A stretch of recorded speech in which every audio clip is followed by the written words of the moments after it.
नमस्कार मित्रांनो, अशा प्रकारची गणितं तुम्हाला स्पर्धा परीक्षेमध्ये वारंवार विचारली जातात.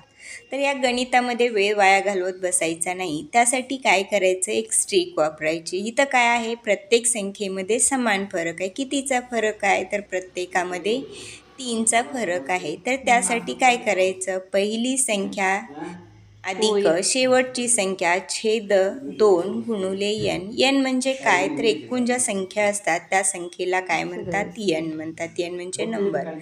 तर आता पहिली संख्या काय दिलेली आहे त्यांनी, 47 दिलेली आहे आणि शेवटची संख्या 74, म्हणून 47 अधिक 74 छेद काय येणार, 2 गुणुले n. n म्हणजे किती आहेत बघा, एकूण संख्या मोजा किती आहेत, तर एकूण संख्या आहेत 10, म्हणून इथं काय लिहायचं, 10. तर आता पुढं काय करायचं, पहिली या दोन्हींची बेरीज करून घ्या. 47 आणि 74 किती होतात, तर 121 होतात. छेद काय आहेत, 2 गुणुले 10. तर आता 2नी काय होतो, तर 10ला भाग जातो, म्हणून काय करायचं, 2नी 10ला भागायचं. मग बेके बे आणि बेपंचे काय येतात, 10 येतात.